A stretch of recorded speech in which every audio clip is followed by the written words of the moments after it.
신약성경 마가복음 12장 1절에서 8절 말씀을 제가 읽어드리겠습니다. 예수께서 비유로 그들에게 말씀하시되 한 사람이 포도원을 만들어 산 울타리로 두르고 집자는 틀을 만들고 망대를 지어서 농부들에게 새로 주고 타국에 갔더니 때가 이름에 농부들에게 포도원 소출 얼마를 받으려고 한 종을 보내니 그들이 종을 잡아 심히 때리고 거저 보내었거늘 다시 다른 종을 보내니 그의 머리에 상처를 내고 능욕하였거늘 또 다른 종을 보내니 그들이 그를 죽이고 또 그 외에 많은 종들도 더러는 때리고 더러는 죽인지라. 이제 한 사람이 남았으니 곧 그가 사랑하는 아들이라. 최후로 이를 보내며 이르되 내 아들은 존자리라 하였더니 그 농부들이 서로 말하되 이는 상속자니 자 죽이자.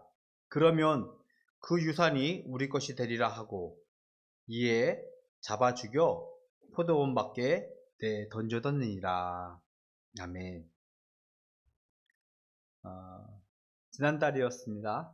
말씀을 증거하면서 예루살렘에 있는 대제사장들, 서기관들, 또 장로들이 예수님께 질문을 하죠.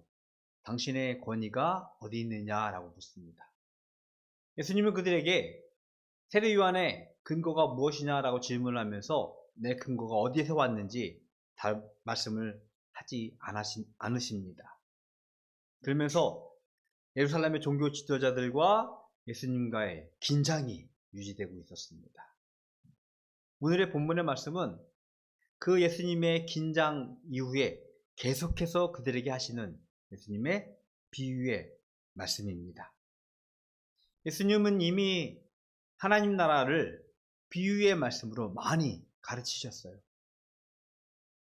비유의 어떤 좋은 점, 유익점은요, 이해하는데 매우 좋습니다.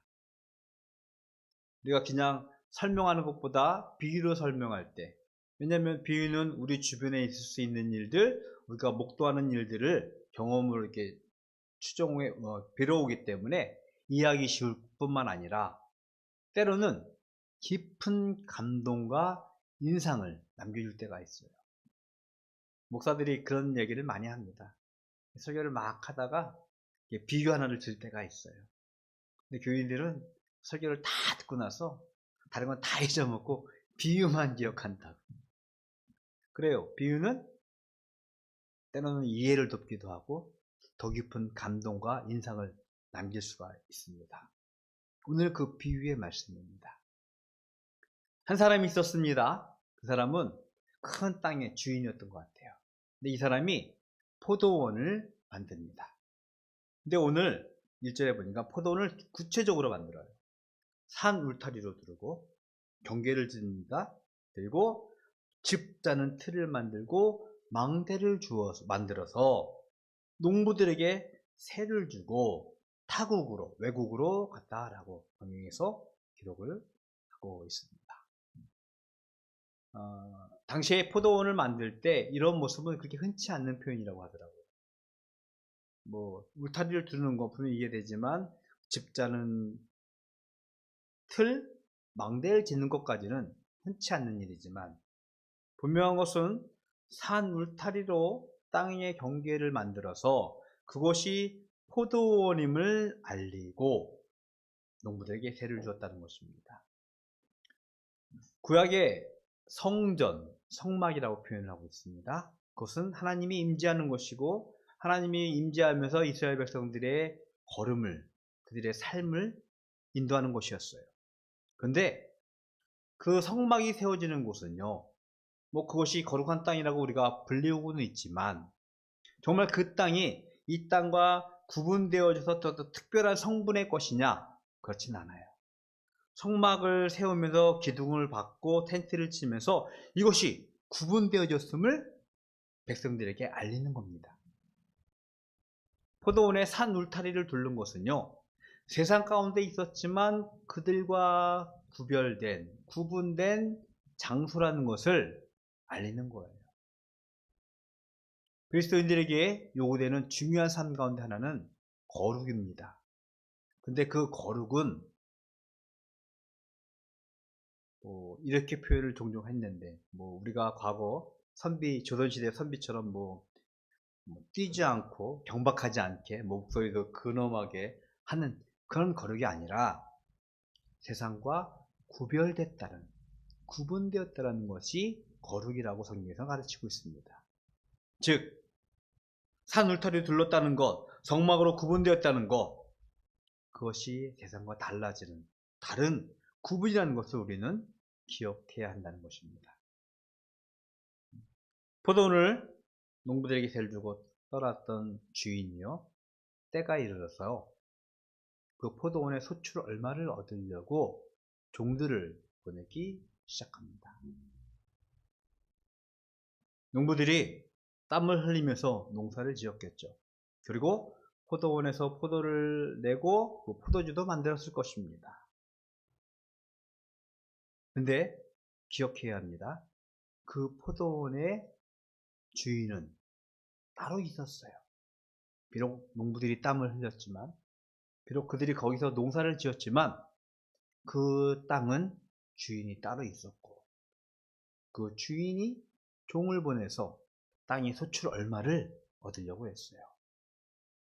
여기서 기록되어 있는 것은, 기록되어 있지 않지만 알아볼 수 있는 것은 뭐냐면, 이 주인이요, 그 농부들에게 심각하게 매우 가혹한 노동을 시키거나 그들에게 억압적인 자세가 아니라 어쩌면 매우 자율적이고 그들에게 맡겨진 완전히 위임된 포도원이라는 것입니다. 그래서 소출 얼마를 얻으려고 하는 것은 어쩌면 당연히 주인이 행사해야 할 그런 권한인 것에 틀림이 없습니다. 그런데 여기서 매우 황당스러운 일이 벌어집니다. 농부들이 종에게 소출의 얼마를, 소작농이 주인에게 그 수확의 일부분을 보내어야 하는데 종을 잡아서 때리고 아무것도 없이 종을 주인에게 돌려보냅니다. 매우 당황스러워요. 그 주인은, 포도원은 주인의 것이었는데 주인의 행세를 못하게 했음을 농부들을 통해서 보여주고 있습니다. 그래서 주인은요, 또 다른 종을 보냅니다. 또 다른 종을 보냅니다. 계속해서 이어지는 성경의 말씀은 다른 종이 오게 되어지자 그를 머리에 상처를 내고 능욕했다라고 기록하고 있는데, 이렇게 표현을 하더라고요. 머리를 깎았다라는 표현을 하고 있습니다. 이스라엘 사람들에게 머리를 깎는 것은 매우 뭐라고 표현할까요? 수치스러운 일이라고 합니다. 완전 빡빡 대머리처럼 수치스러운 일이라고 합니다. 그래서 또 다른 종을 보내게 되어지자 이내 그 종은 농부들이 죽였다라고 성경에서는 기록을 하고 있어요. 때리고 머리를 상처를 내어 능욕하고 그리고 심지어 죽이는 농부들의 행태. 주인은 선한 인내를 가지고 좀 참아내면서 종들을 보내었지만 포도원의 농부들은요, 그들을 때리고 그들을 죽이고 주인의 뜻을 완강하게 거부하고 있음을 예수님은 비유로 말씀을 했습니다. 대사라는 직업, 대사라는 사람을 알죠? 대사는 어떤 사람이냐면은 한 나라의 중요한 관리인데 그 나라를 대표해서 다른 나라에 가서 우리나라의 업무를 처리하는 사람이에요. 비록 개인의 자격으로 갔지만 그는 그 나라를 대표해서 타국에서, 외국에서 그 나라의 권한을 이야기하면서 자기가 속한 그 외국에 있는 법을 아니라 본국의 법에 의해서 보호를 받는 사람을 대사라고 합니다. 그 나라의 대표예요. 아마 주인의 종은요, 마치 대사처럼 주인의 어떤 자격을 가지고 권한을 가지고 포도원을 방문했을 것입니다. 그래서 포도원의 농부들은 이 주인의 종들을 마치 주인을 대하듯이, 대사를 대하듯이 존경하고 그를 대했지만, 포도원의 농부들은 배은망덕한 일을 벌이게 된 것입니다. 아까도 말씀을 드렸지만 산 울타리로 두른 포도원은요, 세상과 구별된 하나님 나라에 비유할 수 있을 것입니다. 세상과 구별된 하나님 나라 백성으로 살아가는 이스라엘에게 하나님은요, 그들에게 하나님 나라의 삶의 열매를 기대하고 요구하고 계셨어요.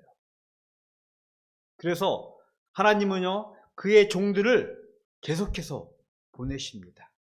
이들이 구약의 선지자들이에요. 하나님의 말씀을 선포하며 하나님께 회개하고 회복하고 이스라엘이 다시 하나님께 돌아오라고 말씀을 선포했지만, 그들은요, 그들의 삶을 돌이키지 않았음을 우리들에게 말씀을 하고 있습니다. 이스라엘은요, 특히 종교 지도자들은 오히려 하나님의 종을 농부처럼 때리고 고문하고 심지어 죽이는 패역한 역사를 이스라엘 역사를 통해서 우리들에게 남기고 있습니다. 마침내 주인은요, 남은 한 사람을 보내기로 작정을 합니다. 그는 그의 아들, 즉 그 포도원 주인의 상속자였습니다. 그 아들을 그 포도원에 보내면서 그 일을 했습니다. 그들이 나의 상속자, 내 사랑하는 아들만큼은 존귀히 여기리라, 존잘이라 라고 보내었는데, 농부들은 드디어 여기서 그들의 본색을 드러냅니다. 7절에 보니까 농부들이 서로 말하되 이는 상속자니 자 죽이자, 그러면 그 유산이 우리 것이 되리라 라고 다짐을 하고 있습니다. 말씀드린 대로 비유의 목적은요, 이해를 도우면서 때로는 더 깊은 통찰력을 우리에게 주기 위함이라고 말씀드렸어요. 이 말씀을 듣던 대제사장들, 서기관들, 장로들은 깨닫기 시작합니다. 이스라엘의 역사, 아니 이 종교 지도자의 역사 안에서 자신들을 발견하게 되어지는 거예요. 하나님 나라를 그들에게 위임했어요. 하나님의 말씀을 그들에게 위임했습니다. 산울타리 두르고 집 자는 틀, 망대를 세우면서 그 농부들에게 완전하게 위임하듯이 하나님의 말씀을 종교 지도자들에게 위임했는데, 이들은요, 하나님의 말씀을 가지고 하나님의 나라 삶의 선한 열매, 귀한 열매 삶이 아니라 오히려 이 말씀을 가지고 백성들을 착취하고 탄압하고 했던 자신의 역사들, 그리고 오히려 하나님께서 보내신 종들을 탄압했던, 때렸던 그것들을 그들이 깨닫게 되었던 것입니다. 마침내 포도원의 주인이신 하나님이 그의 아들, 그의 상속자 예수 그리스도를 보내셨지만, 예루살렘의 종교 지도자들은요, 예수님을 잡아서 때리고 조롱하고 고문하고 능욕하고 십자가에 죽였습니다. 오늘 본문에 예수님이 하신 비유의 말씀이 예수님의 삶을 통해서 이루어짐을 우리는 알 수 있습니다. 예수님의 비유의 말씀이 바로 이어서 성경에서는 성취되고 있음을 우리들에게 말씀을 하고 있어요. 본문의 10절에서 그렇게 표현하고 있는데요. 시편의 기자가 이렇게 노래했습니다. 건축자들의 버린 돌이 모퉁이 돌이 되었다. 건축자들의 버린 돌, 쓸모없는 돌이야. 그것은 필요하지 않은 돌이야 라고 버린 돌처럼 버려진 것처럼 예수님이 버려진 사건을 우리들에게 말씀을 하고 있습니다. 하나님의 말씀을 받은 자들이었지만 그들은요, 주인의 아들, 그의 상속자를 죽이고 그들이 그 나라의 주인이 되고자 했던 이 종교 지도자들을 예수님은 고발하는 비유의 말씀을 그들에게 선포했던 것입니다. 성경을 제가 하나 읽어드릴게요. 사도행전 1장 11절의 말씀입니다. 이르되 갈릴리 사람들아 어찌하여 서서 하늘을 쳐다보느냐? 너희 가운데서 하늘로 올라가신 이 예수는 하늘로 가심을 본 그대로 오시리라 하였느니라. 예수님께서요, 죽음에 머물지 않으시고 부활하셨어요. 그러시고 제자들과 함께 40여일 지내시다가 다시 하늘로 올라가시면서 오늘 이 말씀은 천사들이 그 본 목격 그대로 제자들에게, 많은 무리들이 하신 말씀이에요. 예수님이 다시 오실 것이라고 우리에게 말씀을 하셨습니다.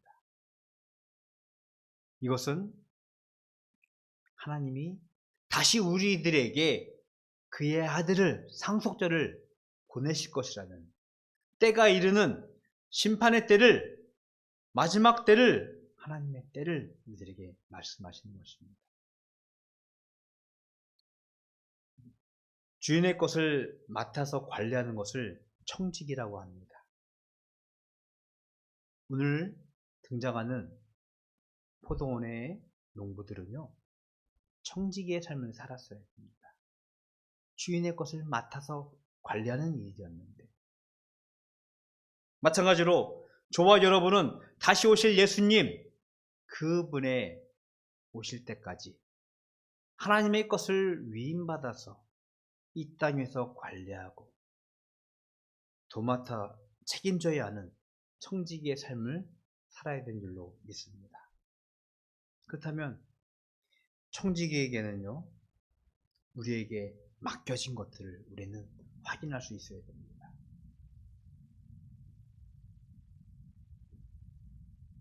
청지기에게 맡겨진 것은요, 비단 어떤 재산, 부, 그것이 아닙니다. 우리의 지식과 지혜, 우리의 재산과 건강, 심지어 우리의 생명까지 하나님들이 우리에게 맡기셨다는 것을 우리는 기억해야 될 줄로 믿습니다. 우리가 이것을 잊고 살 때, 우리의 지혜, 지식, 우리의 부, 우리의 재능, 우리의 생명을 함부로 쓰는, 마음대로 쓰는, 어찌 보면 오늘 성경에 말씀한 것처럼 배은망덕한 행동을 할지도 몰라요. 우리에게 맡겨진 것을 우리는 하나님의 것이라고 온전히 고백할 수 있는 믿음이 있어야 될 줄로 믿습니다.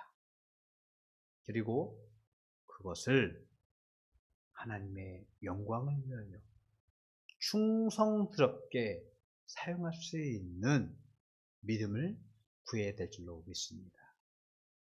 결코 게으르거나 결코 나태하거나 결코 남용해서는 안 돼요. 하나님께서 맡겨진 것을 최선을 다해서 성실하게 하나님의 것을, 하나님의 영광을 위하여 사용할 수 있는 그런 충성스러움이 우리의 있기를 주님의 이름으로 축복을 드리겠습니다. 하나님은요, 예수님이 다시 분명히 이 땅에 오실 것이라고 우리들에게 말씀하시고 약속하셨습니다. 우리는 그 예수님이 다시 오실 그때까지 하나님 나라의 청지기로서 이 땅 위에서 삶을 살아야 될 줄로 믿습니다. 하나님께서 우리들에게 삶의 열매를 요구하실 때 기꺼이 하나님에게 드릴 수 있는 열매를 준비하고 그것을 통하여서 이 땅 위에서 하나님 나라에 구별된 하나님 백성의 삶을 살 수 있는 우리 바닷교회 모든 가족이 되기를 주님의 이름으로 축복을 드리겠습니다. 우리에게 맡겨진 하나님의 것들, 하나님의 것을 온전히 인정하고 고백하는 가운데서 우리의 삶이 온전히 하나님께 드려줄 수 있기를 주님의 이름으로 축복을 드리겠습니다. 기도하겠습니다. 하나님, 감사합니다. 하나님께서 저희들에게 많은 것을 맡기셨습니다. 우리의 지식과 지혜, 우리의 건강과 재산, 우리의 생명까지 저희들에게 맡기셨는데 이것을 우리가 하나님의 것으로 인정하고 고백하며 충성스럽게 사용할 수 있는 주의 종들 삼아 주시옵시고 그로 인하여서 하나님의 구별된 선한 삶을 살아갈 수 있는 저희들 될 수 있도록 축복하여 주시옵소서. 이 시간 하나님께 구별하여 예물 드립니다. 주일 예물로 또 소득의 10분의 1로 가진 기도의 제목과 또 기도의 소원을 가지고 드린 예물 주님께서 기뻐 받아 주시옵시고 이로 인하여 하나님께서 주신 청지기의 삶을 살아가는 저희들 될 수 있도록 축복하여 주시옵소서. 지금은 우리 주 예수 그리스도의 은혜와 하나님 아버지의 그 크신 사랑하심과 성령님의 교통하심이 하나님의 것을 온전히 맡아서 충성스럽게 사용하기를 소원하는 청지기의 삶을 살아가기를 소원하는 모든 성도들 머리 위에 영원토록 함께 있을지어다. 아멘.